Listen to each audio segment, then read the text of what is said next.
welcome back to Sports Time HQ. I'm your host, Fernando. Joined with me today is my great co-host, Keith. Keith, how are you doing today? I'm doing good, Fernando. How are you? I'm doing fantastic. Computer decides to die on you and you got to have a backup plan. So we're here still, only a few minutes late, but we're still here. We're still here. That's the main thing, And your Patriots, they got to win somehow. The Jets, they just know how to lose. That's how they roll. But yeah, you must have been happy this weekend. I was actually nervous. I was like, wow, are these Patriots really about to lose again? And it's just such a low-scoring game, 3-3. And then finally some type of thing comes up because Mac Jones can't do it. So Lamar Jackson, we'll see you guys. I mean, you should just start a campaign for Lamar Jackson right now and see what happens because them Ravens didn't look good either against a bad Panthers team. So, you could do each other a favor there, give them a lot of picks or something. You get Lamar, and there you go. Exactly. And Patriots, of course. I mean, who wins this division? Who do you think is winning this division? I talked about it last week, but I mean, you look at the division standings. Dolphins right now 7-3 in first. Bills 7-3. Patriots and Jets both 6-4. I mean, this team is this division is the only team above 600. Yeah, I mean, you would still imagine the Bills are favorite, but it's like all of a sudden nobody wants to win it. It's all kind of, everything's a struggle. Mm-hmm. You got to play the Bills twice. Am I right? Saying you still got to play twice. Yeah. I mean, they're going to be big games. That's going to tell a lot for how the division plays out. But I would imagine they're still the favorites. I think I wouldn't count out Miami. You guys need to get it going on offense, though. I mean, your D is great. You and the Jets are the exact same. The defense is great, but both quarterbacks are just playing so bad. I mean, the whole Zach Wilson interview afterwards, where it's he's saying it's not his fault and all that. Man, he's got to own it. He was terrible. I've been saying on this show a lot that when Flacco was in there, Flacco looked a lot better than Wilson, and Flacco still has more touchdowns than Wilson so far, which is ridiculous. So I know they haven't committed to Wilson for this week. So, if you're a Jets fan, I would say you'd be hoping Flacco's out there, probably give you a better chance of winning games. But I think it's the Bills and Miami. They're going to fight it out. And then if you can somehow beat the Bills in them two games, I think these will have a great shout. But I think it's going to be tough. Mac needs to step it up, or you need Bailey Zappi back in. Jets have a good chance to win against these Bears this week. And, of course, the Vikings take on the Patriots on Thanksgiving. It'll be interesting what both these two teams have in play. Of course, the Vikings taking a big L over the week. And I mean, are you surprised? This is the Vikings' problem. I think they are just a bunch of frauds. You can't go up against another, No. You can't go up against a bigger rival and get beaten so bad. I mean, if you got beaten by a kick or, a touchdown or something, that's fine. But you can't go in, what were they, 8-1, thinking, your favorites to make the playoffs, obviously, a good shout of trying to make the Super Bowl and making a run at it anyways, and then get absolutely destroyed by another, NFC team. I mean, definitely competitor like the Cowboys, who they've had some up and down weeks too. So I don't know. I think it's bad. That offensive line sucked big time. 7 sacks for Cousins. He was on the ground more than he was standing up. Yeah, I don't know. I think you guys have got a great chance if you can just you can get it going on offense, because I think your D will definitely shut down Kirk Cousins anyways. Of course, and V Doinks in the chat. Aaron, love your streams. Of course, keep up the good work with your streams. Everyone go follow him, go sub to him. Of course, he's almost hitting 3,000 soon. Got Pickles also in here. Pixel, excuse me. Can't stay long. V Doinks. Aaron, appreciate you. And of course, Pixels, appreciate you subbing. Keith, we also just hit over 100 subs here. Oh, nice one. Well done. Congrats to you, Mr. Fernando. Of course. Got some big more coming soon. Hopefully going to hit 1,000 soon. Going to keep up the grind. And keeping up the grind, let's go back into football. Eagles, they almost lose again, 17-16 against these Colts. Are we surprised? I mean, you mentioned the Eagles haven't looked great these past month, really. Are they really a mid-tier team these past few weeks? I think they're hitting their patch. Most teams that start off hot, or even just in general during the season, they always have a bad patch. This is their bad patch. If their bad patch is still winning and they're winning by a point or 2 points, they're going to take it because they'll get it going again. Teams have obviously started to figure them out too. It's what happens. It's a copycat league, as they say. The Colts tried to slow down the game like the Commanders did the previous week, and it almost worked. But the Eagles just had too much for them in the end. Yeah, and of course, I mean the Eagles.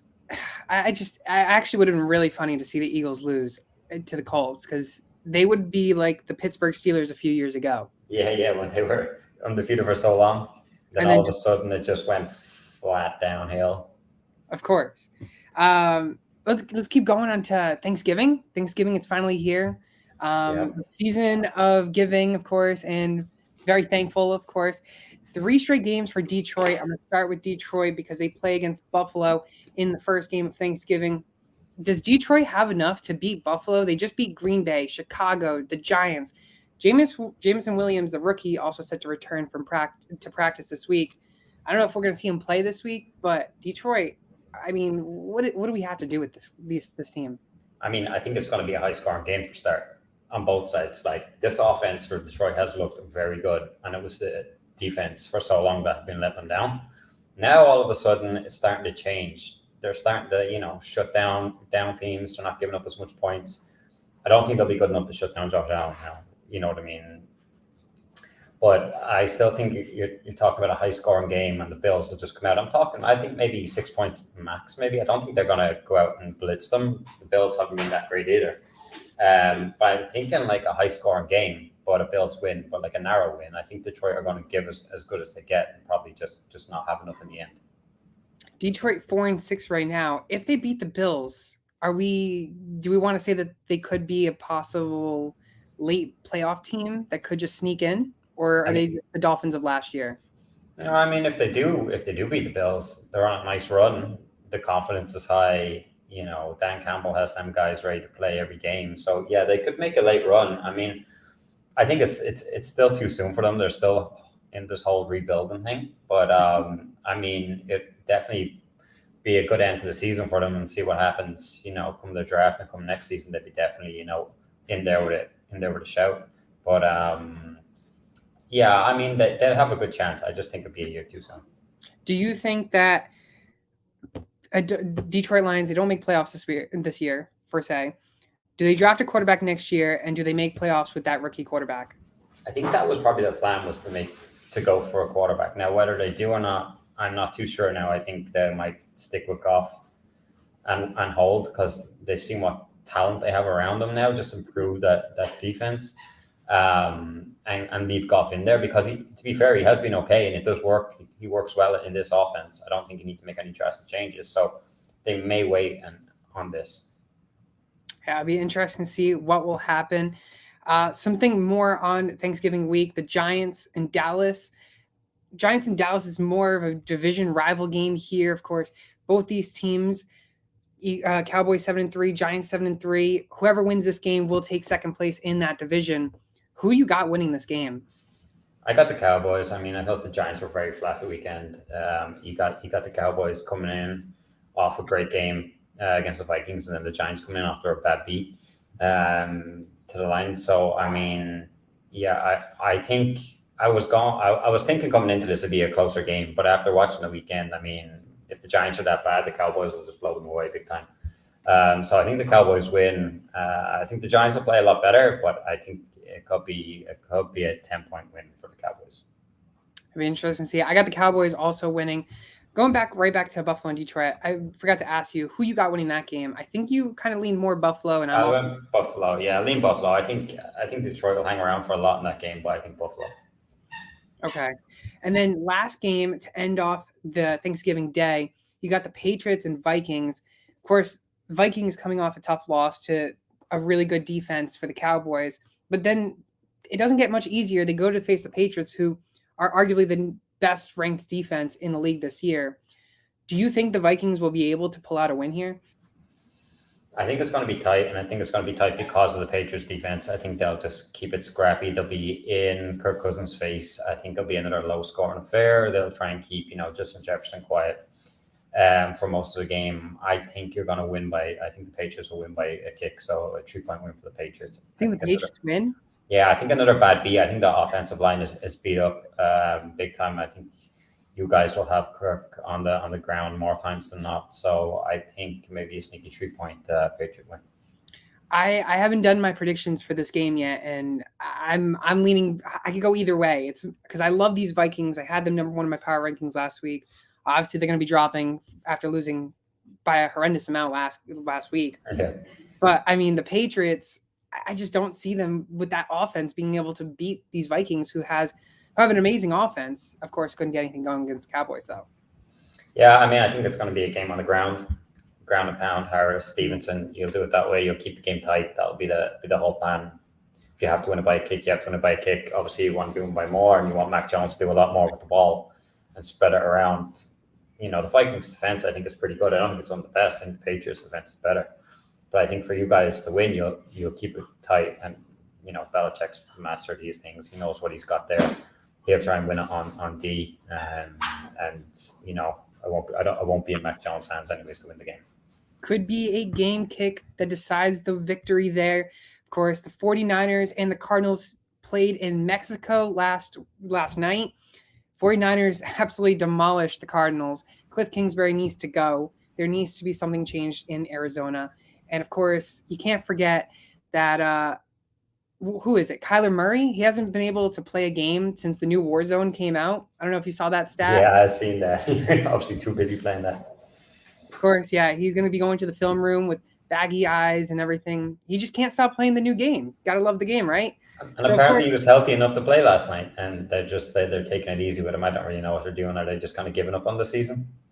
I don't know, but Warzone seems to be his new favorite hobby than football. Anyways, but the 49ers win in Mexico. They officially take the number one seed in their division over the Seahawks and Cardinals. Seahawks and 49ers. They're both right now same record. Do you think your Seahawks can put up a good fight against these 49ers?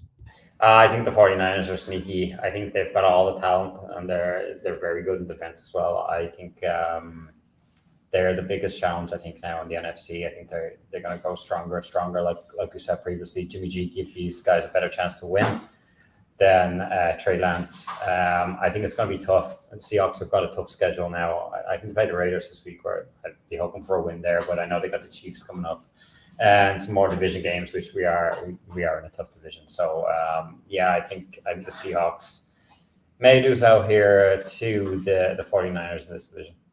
Of course, Doing's coming back in. Kyler better stay off Warzone. I need him to play. I think he also wants him to stay off Warzone so Aaron does not lose in Warzone to Kyler. He's probably going up against him again, beat. Yeah, exactly. I just want to tell you, I almost went to a football game last weekend. I was actually this close of going. Oh yeah, what game? Buffalo game. I wanted to go see the 6 feet of snow. Oh really? Yeah, I wasn't going, but I had a chance to get tickets to the Buffalo game. I was so close. I was like, oh man, what better chance? Like, this is like a once in a lifetime opportunity to go see a game in 6 feet of snow. I could care less where I sit. But of course they moved the game. They had to be boring and move the game. So I couldn't. That would have been cold. That's an open stadium. Not being down to Buffalo. It's an open stadium. That's fine. We would all been so cold. That's fine.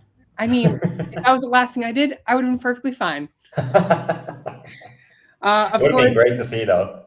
It would have been. It would have been I don't know if you saw the pictures, but those pictures. They were crazy. They were crazy. You couldn't have played that. Now let's go to injuries. Of course, we had a lot of injuries this week, and it's been a lot of injuries. We also had a really big name that got cut. Of course, we're going to start with Denver.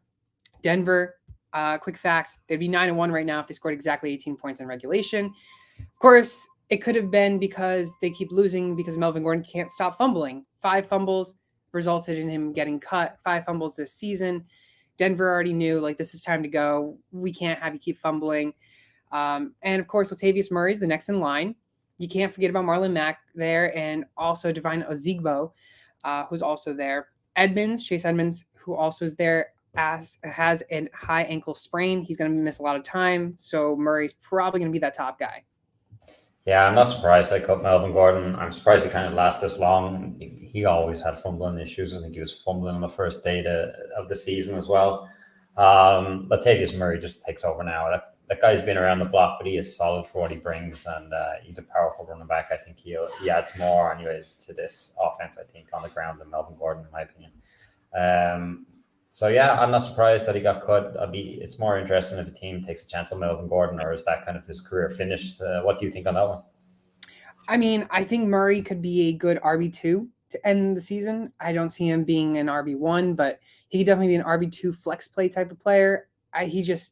You don't see that like the Devontae Williams type of explosion. Oh yeah, I agree. He's definitely an RB2 flex going forward, but a good one too. I think he gets some decent change back off him. Yeah, 100%. It'll be interesting to see who really this running back is. Do you think? Of course, we talked about Chuba and as well as Foreman, and now it's more Murray and Marlon Mack and Ezigbo. Do you think Murray is 100% the number one guy? Yeah, I think they'll lean him way more than Mack and the rest of the guys. I think Murray's probably going to take over that backfield. I wouldn't be surprised as well if Denver decides to add another running back just for depth purposes, because Ezigbo's coming off the practice squad. He would be anyways because he's right now on it. Yeah, I wouldn't be surprised at all. I mean, they need anything they can get at the moment to try and get that offense going. It looked a little bit better. I know Hackett's, he's not calling the plays anymore, but they still didn't get the win. So at the end of the day, it's still not good from a Denver point of view. And then moving on to some other bigger injuries for fantasy managers, the relief has finally come. Pity City is finally gone. You can drop him in all your leagues. The next time you're going to get him back may be the championship week. And realistically, I wouldn't play him in championship week if that was really coming down to the wire. I'm not playing him. He's a droppable player. Pity City's out the door. Yeah, Kyle Pitts is done in fantasy for this season. Don't take a chance on him for your championship week. If you're in that, championship match and Kyle Pitts is there, I'd rather not. He could give you a big fat donut, or he might even play. So you're better off leaving him. But I think the worry for a lot of managers is gone now. But the only thing is your team even going to be a contender for playoffs because of where you took Kyle Pitts in your draft? He probably killed you more than he's actually brought in some good valuable fantasy points. So yeah, that's the main issue. But yeah, going forward now, I suppose you can look on the waivers and go somewhere else and not have to worry of, do I play Pitts or not? Yeah, of course. There's better tight ends really on the waivers, and we'll mention them later on in the show. Another injury is a Giants player, Wan'Dale Robinson, who showed so many good flashes. I was actually so excited for him. And then, of course, the fourth quarter decides to hit him hard, and he tore his ACL out for the season. So, Darius Slayton, next in line. Yeah, it's a shame. He was looking good too, Robinson. What's the story with Giants and injuries and ACLs and especially to the wide receiver position? It's just crazy. They always go down. And like you said before, they have the most money in their wide receivers too, and they don't got anybody out there. So Darius Slayton looks good going forward. Definitely, I think he's probably a low end wide receiver too, solid flex play. Oh yeah, 100%. I'm plugging him and playing him next week and for the remaining weeks. The Giants have a decent schedule, not a bad schedule, not a really good schedule, but it's mediocre and it's enough for Darius Slayton, who right now is clear cut number one because no one else can stay. Nobody else is there. Nobody else is there at all. Former Giants player who got traded, Kadarius Toney, dealt with a hamstring when he was on the New York Giants. Said that there was really no injury. He was just a healthy scratch technically. But realistically, Phony Toney is back and he's hurt. And he's probably not going to be playing for a little while. Yeah, this guy hurt a lot of people's fantasy teams this week. With Juju being out, Hardman being out, everybody thought Toney was going to get the big, all the targets and all the fancy points. And then I think on the kickoff or the very first play, he got injured. Yeah. He tried to come back out and it didn't work. And yeah, I say it's bad luck, I suppose, as well. But I mean, it's not looking good for the Chiefs with all these guys out. They may get Juju back and they may get Hardman, who knows? But they just acquired Toney and now he's gone too. So yeah, it's not looking good for the Chiefs wide receivers right now. Toney and Rondale Moore were our players that we loved, and of course Toney got hurt and Moore also got hurt. He has a groin injury and his status is also up in the air for week 12 and beyond. Yeah, he was the first play as well. I mean, you couldn't have, if you plugged and played them guys this week. I did. It couldn't have, turned out much worse. So that's just unlucky, and that's the way it goes sometimes. And if Moore misses time, who's back? Hollywood. Well, I wasn't really saying him. I was saying Hollywood. Greg Dort. Lighting the torch back up for Greg Dortch. Yeah, nah. Hollywood Brown comes back next week. I think maybe Dortch is still. He was pretty relative last night, but I think Hollywood Brown comes back and next week. I think he'll eat up the targets as well as DeAndre Hopkins. Of course. So that's going to do it for our news, notes, and injuries. It's time for our bust of the week, and we got a little bit of a pair going on. But Keith, we'll start with yours first. Let's talk about my cousin real quick. Your cousin sucked. Kirk Cousins. 105 yards, one fumble, 2.2 fantasy points. Come on, man. You might as well, that's just a zero. Who cares about 2.2 fantasy points? If you won with Kirk Cousins in your lineup, well, fair play to you, but it wasn't him that helps you win. 7 sacks. I mean, I said it earlier. I think the Vikings are frauds. I think we'll find out more as the games goes on. This offensive line was not good. I don't think it will be good going forward. Kirk Cousins is a statue there waiting to be hit left, right, and center. Plays your boys like we already talked about the Patriots this week. I think they will feed on Kirk Cousins this week. He's not a starter for me. I think it's a bad matchup for him, but he was a clear bust this week. I think the only one I'm really starting next week is, of course, someone you have to start every week, and that's Justin Jefferson. And speaking of my cousin, the cousin could not connect with Mr. JJ Jefferson. Justin Jefferson, only 5 targets, 3 receptions, 33 yards. He only had about 6.3 points. Now, is that something to be worried about? No. I mean, you're going to have that from these big name players. Look at last week. You had CeeDee Lamb, 9.5 points. You had A.J. Brown, 9 points. You're going to see these bad weeks from these really good named players. And you know what? They'll still have those bad weeks and still be a top 10 wide receiver going for the rest of the season. So it's not something I'm worried about. Justin Jefferson, I don't expect him to get under 10 points again. See him well over the 10-point marker. Will he get a touchdown? I don't know because of the Patriots, but he will see targets. It's just the way it goes. Kirk Cousins couldn't get, he couldn't get the ball out. He was getting hit more times. So that means, Jefferson's production gets hit too. I would be surprised if Jefferson has a big day against your boys. I mean, I don't think he'll have as bad. He might get, around the 15-point mark, but I'm not thinking like 30 points and like 3 touchdowns or something. No. I think the Patriots defenses are way too good for that. But I do think he'll have a bit of a more solid day, but I'm not expecting to go off and light it up this week. So you are willing to play him? Yeah, well, you have to play him. I mean, he's probably your number 1 pick in the draft. So where you take him, you got to play him. That's the way I look at it, because you never know what happens. But yeah, I'm definitely playing. Kirk Cousins, Justin Jefferson, those are our 2 come on mans of the week. Them 2 are our busts. Let's go to our biggest surprises of the week. And I'll start with my guy. I'm going to stick with the wide receivers because the wide receivers have been up and down all week. Christian Watson, he was your streamer last week, if I'm correct, or your surprise of the week. Either way, this man just had another big game. Like what? Last 2 weeks, 6+ targets, 5 touchdowns last 2 weeks. 32.7 points week 10. Last week, 21.1 last week. 8 receptions in the last 2 weeks with 5 touchdowns. That means he's only caught 3 balls that were not in the end zone. I don't think that this is a healthy relationship. And I think that his value will come way down. So right now, if you're in a dynasty, trade him right now because right now he's really hot. Very hot and very touchdown dependable to get them big weeks, and that's the issue. He's not seen a whole bunch of receptions outside of getting them touchdowns. And like you said, I think he's way valuable now, like way more valuable than he was at the start of the season. In Dynasty, you can get a lot from him now.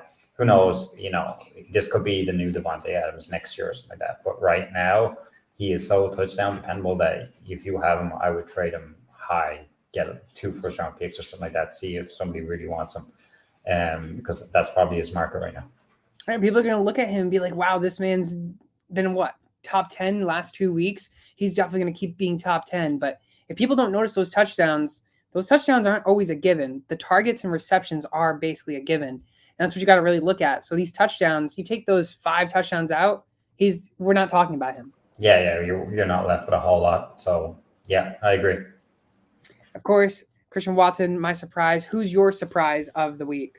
It's Josh Palmer. 10 targets, 8 receptions. 106 yards, 2 touchdowns. This guy was not meant to be good this week because Keenan Allen and Williams were back. And then all of a sudden, Herbert and him still have that connection. Williams goes off injured again with a high ankle sprain.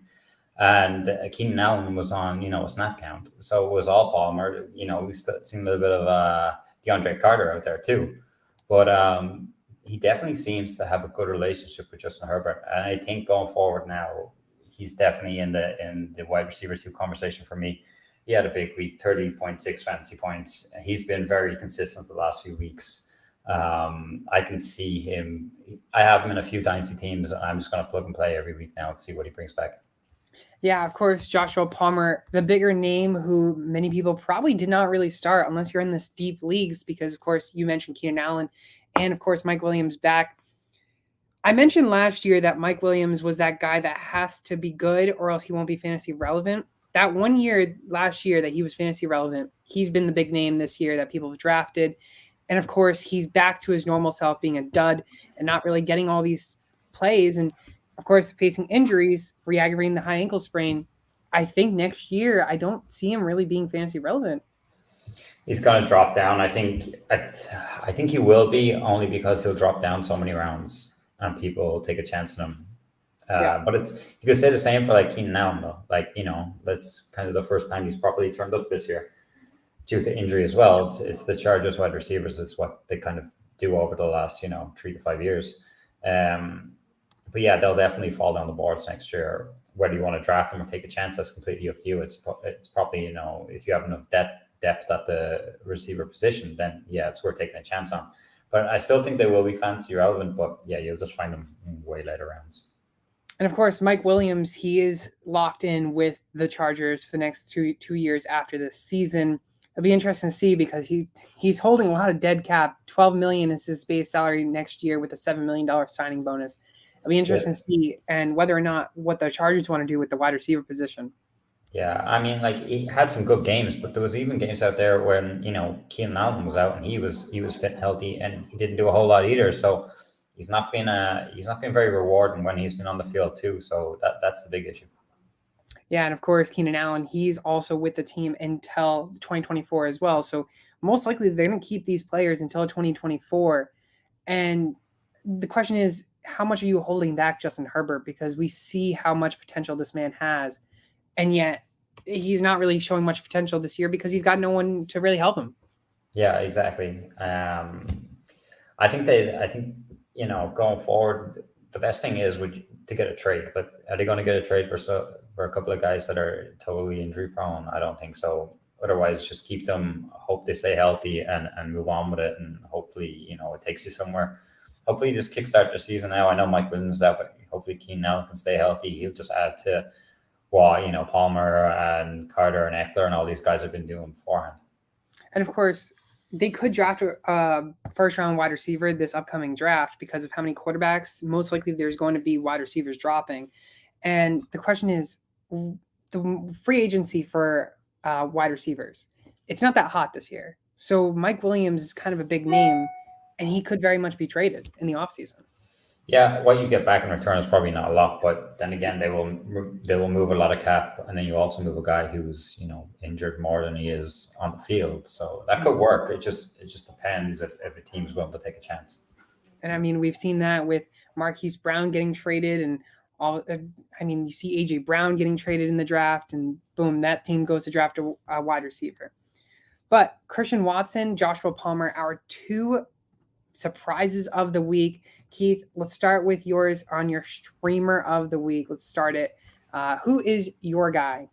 My guy is Jared Goff playing on Thanksgiving against the Bills. I just think this game is going to be a shootout. I really do. I don't think the Bills defense has been that good of late. I think the Lions offense has been shown its high power. I know they do a lot through the running game, and Goff wasn't great this week because of Williams getting all the touchdowns. But I still think Goff will put his team in a position to try and win this game, and it will be high scoring, and he'll do enough, I think, to get, maybe 16, 17, 18 points, maybe even more. I think he's worth a stream this week.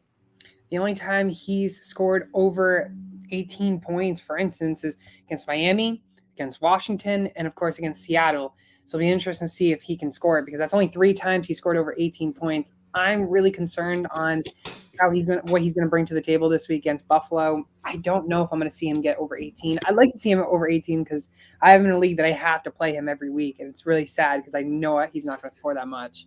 Yeah, but barring that Commanders game, the other two games where he scored over 18 are against high power offense who put up a lot of points too. So it forces his hand to, throw the ball a lot. So I'm thinking that's the way it's going to go this Thursday against the Bills. Yeah, but Buffalo's got a really good defense. That's the big thing. Miami, I think that's just still their problem. I still think that's what Bills' problem is it's not that they don't run the ball enough or it's all on Josh Allen. Is that, they don't keep games tight. They don't, there's nothing wrong with winning a game 10-3 or, that way. It all has to be high scoring. But then, the Bills defense, that's the other team back into it too. So that's, they say defense wins championships. And that's why the Bills haven't won championships. And I think that'll be the reason if they don't win one this year. So I think there's enough there for Goff to get at this defense, especially with the weapons he has on offense. Okay, so let's do a little over under. 19.5 points for Jared Goff this week. Are you taking the over or under? Go on, I'll go over. I'm going to take the under. Okay, we'll see how that works out. We'll see how that works out. We'll see, maybe we could do a slide bet or something. We'll see. Yeah, we'll have to see. Of course, Jared Goff, your guy, and now it's time for my guy. And of course, I've already talked about all these wide receivers. So what better way to talk more about the wide receiver position? And sky is the limit for Mr. Sky Moore.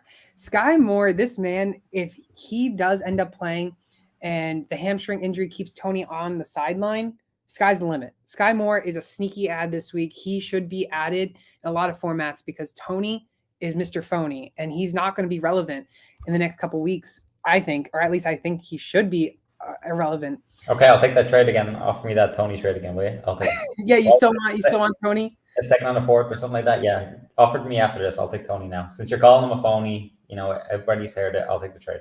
Well, of course, now you heard it. Now I'm not going to give it to you because now you will give me a terrible trade, of course. No, I'll give you exactly what you offered me, whatever it was, either a second, or a fourth, or a third. I'll give you the exact. I see you're regretting not taking that trade a couple weeks ago.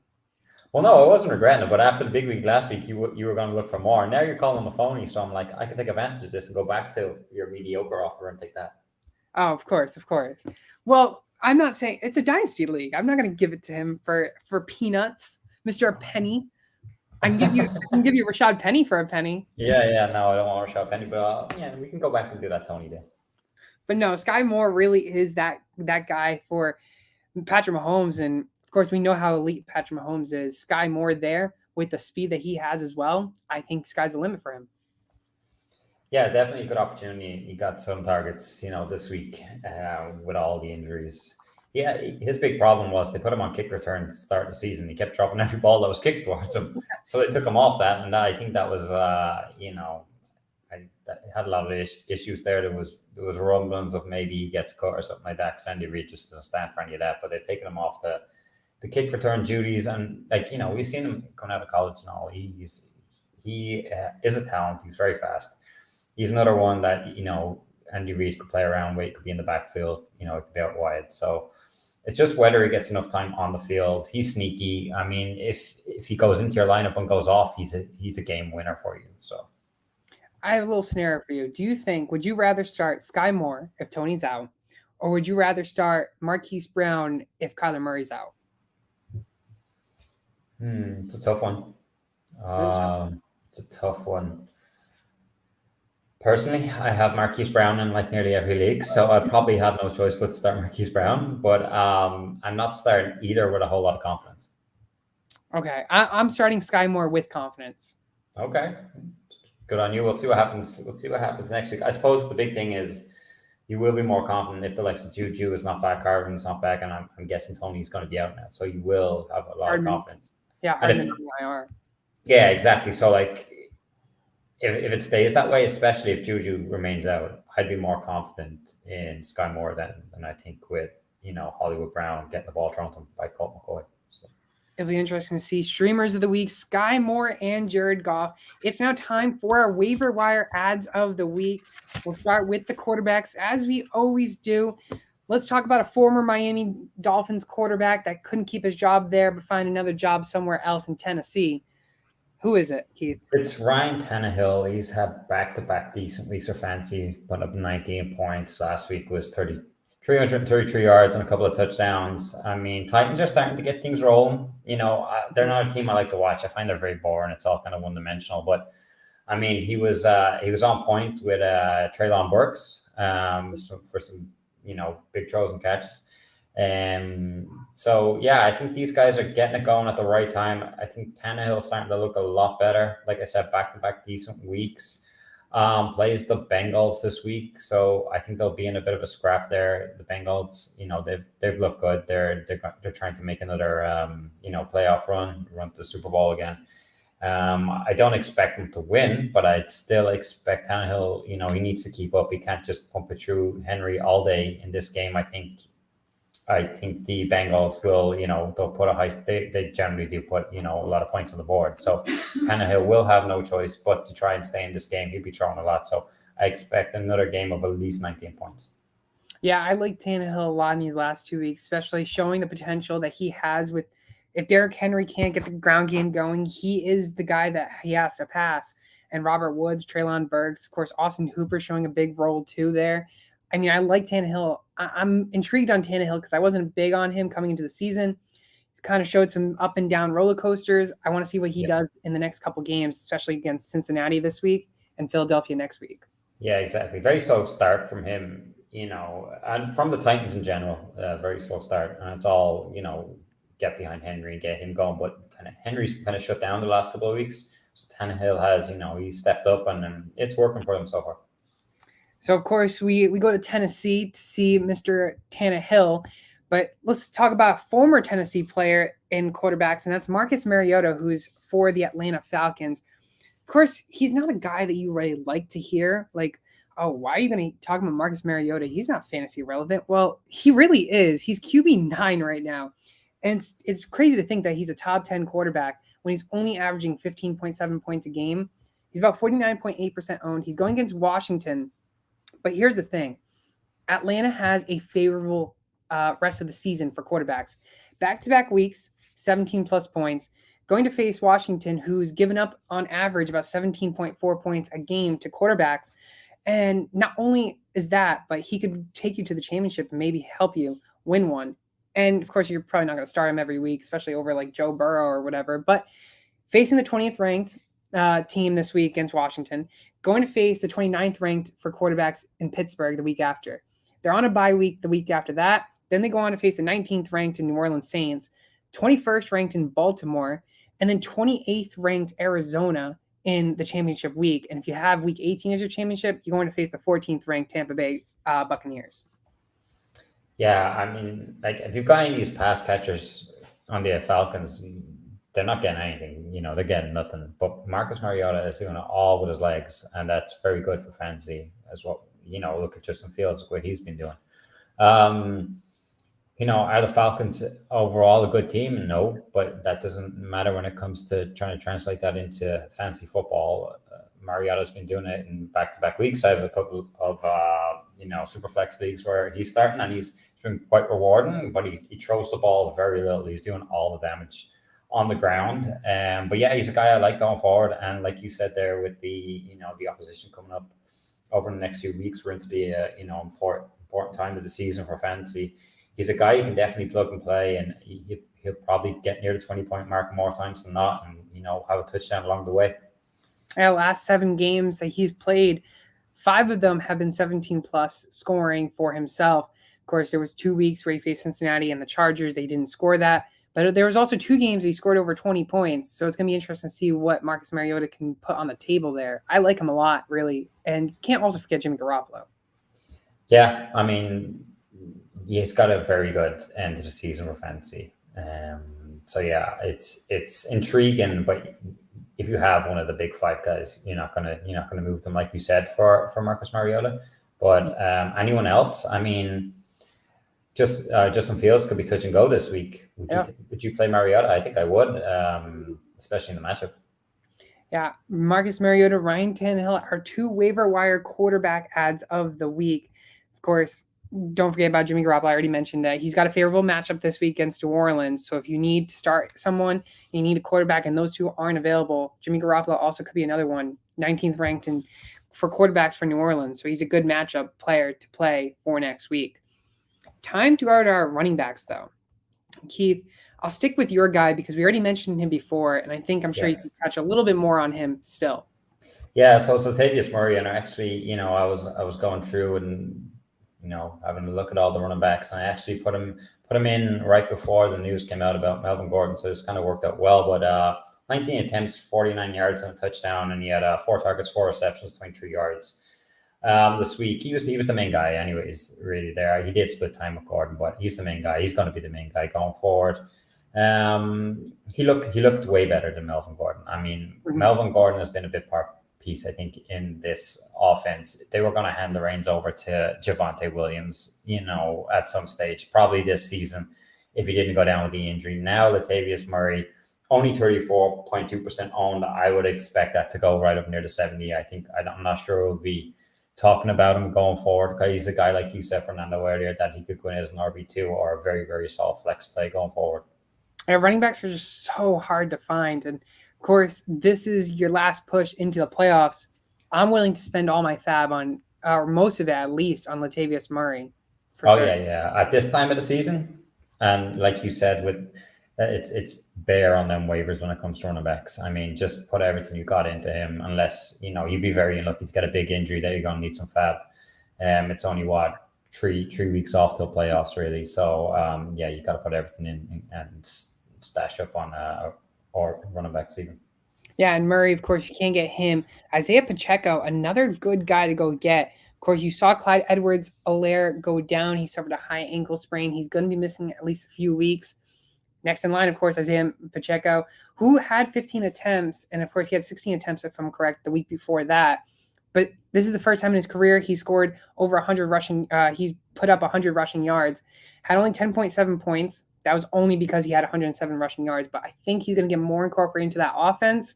With CEH out for a few weeks, Pacheco's that guy at the top of the depth chart for him. And I think we're going to see a little bit more rushing from him and get over 100 rushing yards again.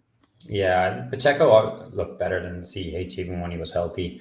The only one that I suppose that's going to take touches off him is Jerick McKinnon. That's probably going to be more passing game work. But Pacheco's a guy that I don't know whether he's going to be a league winner for you, but he's definitely sneaky in terms of he can put up some decent points for you because offense being so high powered. I know they like to throw the ball more, but he's going to get all the touches around the goal line, I think, as well, which is very valuable for fantasy. I think he's a sneaky flex play every week going forward, unless CH comes back. Yeah. He's still going to be top of the depth chart even with CEH there. I mean, the thing with CEH was he wasn't getting many touches, but he was doing a lot with them for fantasy. He was either getting a touchdown or he was, getting long runs, and his numbers weren't too bad up until recent weeks. It's going to be more interesting what they do with him in the offseason. Pacheco's clearly the new number one there, and CEH down the depth chart. So that's going to be interesting. But going forward into these weeks, Pacheco's definitely a guy you can go get. It's crazy that Clyde was the first running back in his class to get drafted in the draft. It's crazy. I mean, even when I seen him first, I went like, all right, they're usually small guys, but this guy's too small. He's not that good. And he was fine. Don't get me wrong. He's pretty good. And I like the value on him this year where I got him in fantasy, but where he's being drafted previously was just out of the box. And of course, while we're on the running backs, can we finally give a round of applause for Mr. Najee Harris to finally be fantasy relevant? Finally, only took 11 weeks. I mean, I traded him in most of my leagues earlier on, probably week 5, week 6, just because I was just not happy with the return. And he was more of a headache. Them type of players, when they're on my roster, I'd rather just get them off so I don't have to worry about it. But finally came to the table this week. So all the Najee Harris truthers are very happy. Of course, 90 yards, 4 receptions, 2 touchdowns. Be interesting to see what he can do moving forward. I tried so hard the last couple of weeks to get him in Dynasty, and no one wants to trade him because they're trying to wait on him. Yeah, they're trying to wait to see his value goes up, and now after one good week, his stock does rise. A guy I want to bring up before you move off the running backs just might be, a decent plug and play this week if Joe Mixon is out. Samaje Perine, who had a big week. He could be a plug and play. Like I think they're expecting Mixon to be back because I think he's just in concussion protocol. But for some reason, he doesn't make it out of protocol. I mean, I think P. Ryan's a great plug and play on that offense, and he'll have another good game. Pirine, didn't he have a 2 or 3 touchdowns? I think. Yeah, he had a hat trick on Yeah, hat trick. I mean, like the last 2 games, you had like 5 for Mixon, and then you had 3 for P. Ryan. I mean, it's working without Jamar. It's going through. The uptick is really going to the running backs. Now, Jamar is eligible to come back, I think, this week, but whether he does or not. Wow. Yeah, already. Yeah. Whether he does or not, who knows? But that's what they're saying. That's crazy. It's crazy to think how fast the season has gone. We're already on week 12. Pretty soon we're going to be talking in the off season. And needs to slow down. Every year, just decides to come up quick, and then all of a sudden, boom, it's already over. Crazy to think. So, yep. Isaiah Pacheco, Latavius Murray, our 2 waiver wire running backs. Going to our wide receivers, we already mentioned Mr. Darius Slayton, but we will do so once again. Darius Slayton, he is my guy to go get. Only 21.5% owned, going against Dallas this week. Tough defense, but he is the wide receiver 1 there in that offense. Wide receiver 57 overall, averaging about 8.6 points. For a guy that wasn't really relevant this season, he's still scoring a good amount, averaging a week. Of course, 10 targets. You love to see those targets. That's what we like to see. 10 targets, 5 receptions, 86 yards. He had 13.6 points, double digits the last 4 weeks.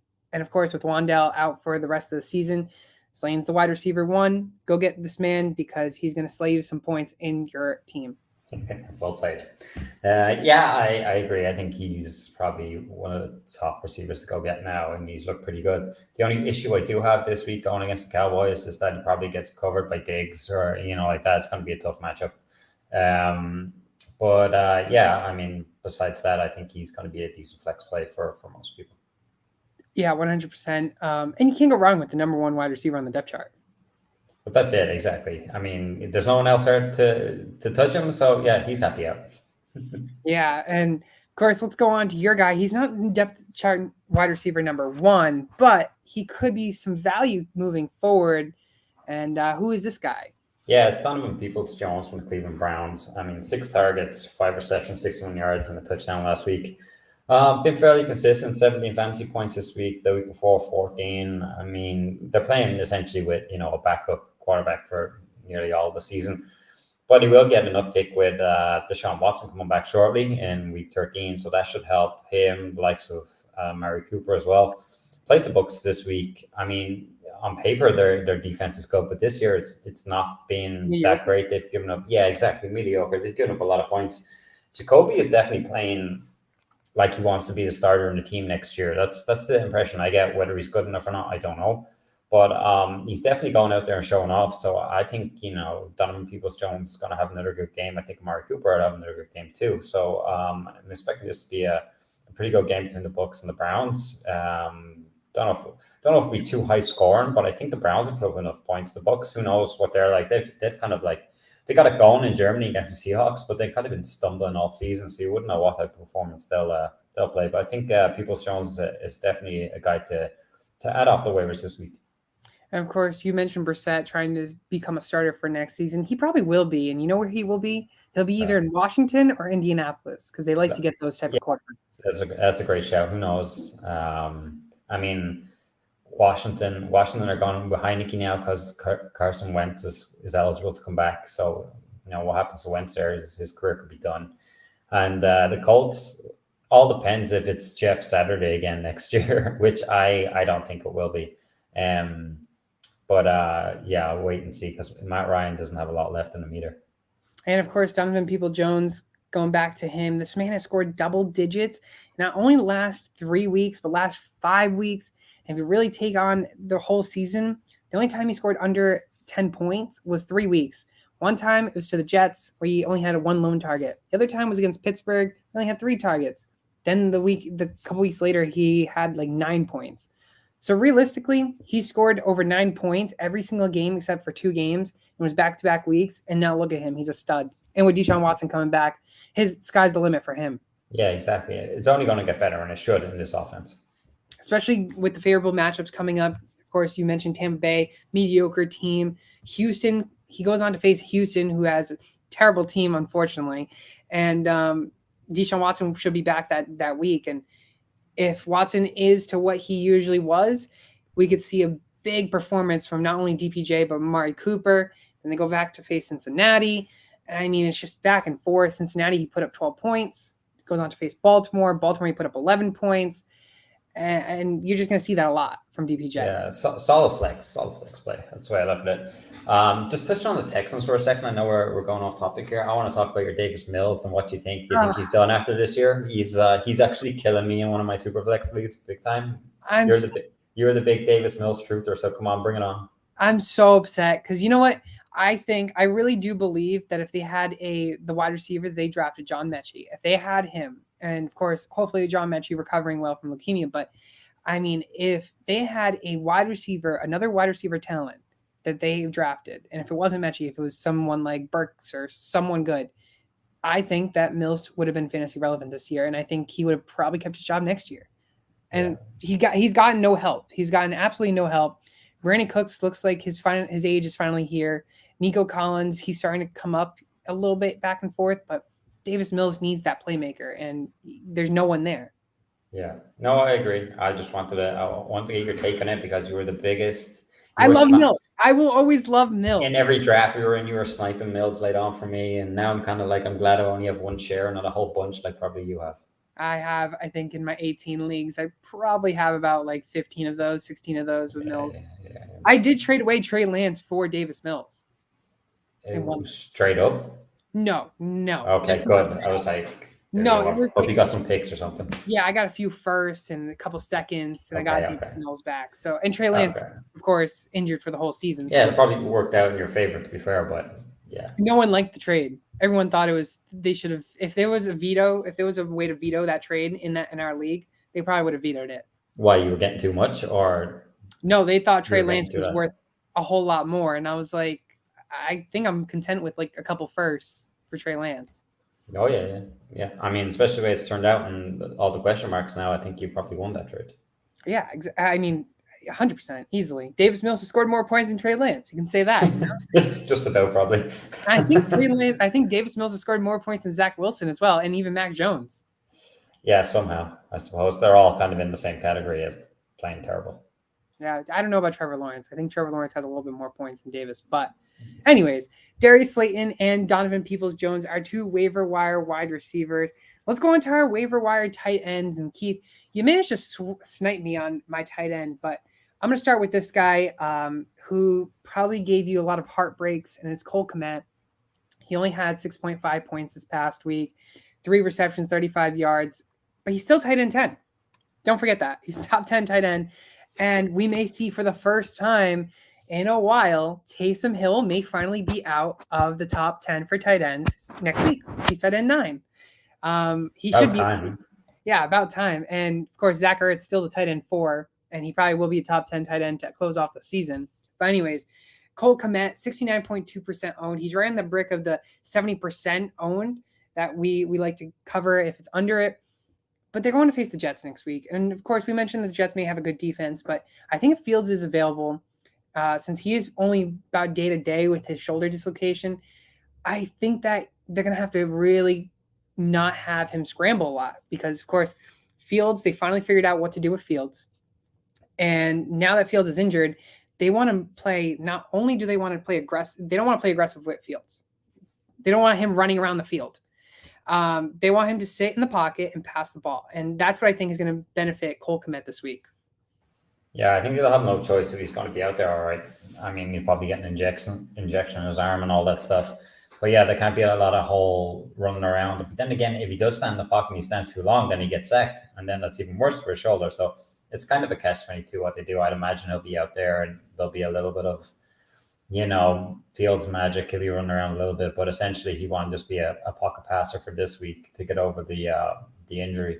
But I've liked Cole Kmet from the start. He put up a couple of donuts in the first couple of weeks, and it was all just bad early on for the Bears until they figured it out and until they got Justin Fields going. So I like the pick again. I think we've actually swapped on picks from last week. I think we did that exactly. So I think it's good going forward, and I think Fields will be fine.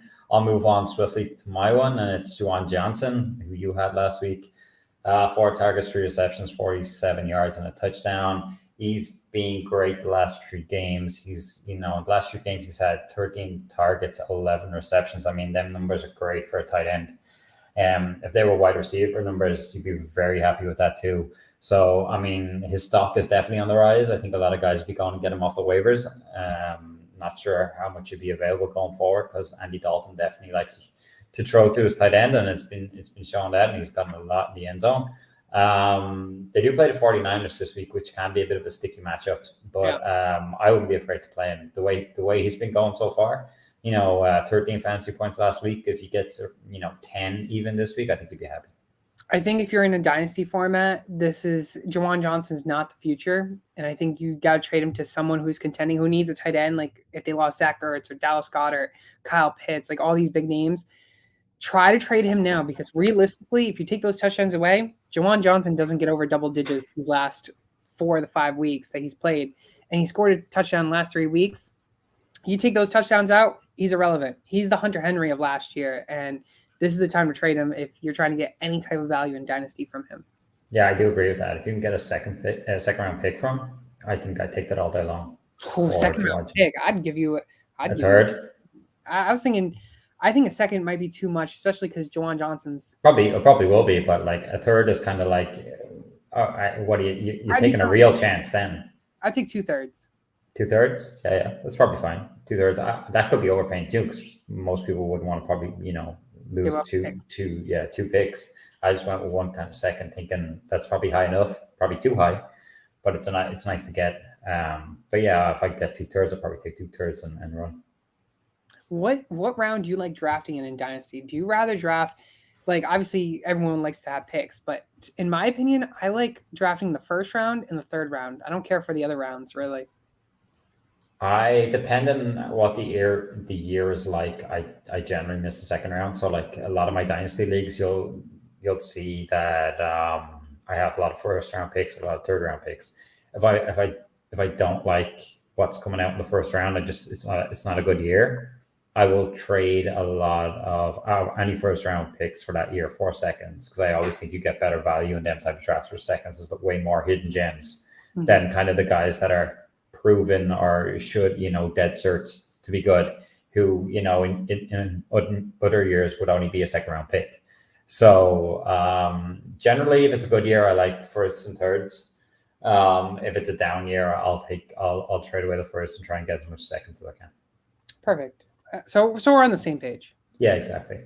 Cole Kmet, Juwan Johnson are 2 tight ends, waiver wire tight ends of the week. And of course, before we go, Keith, I got to ask the most famous question of all.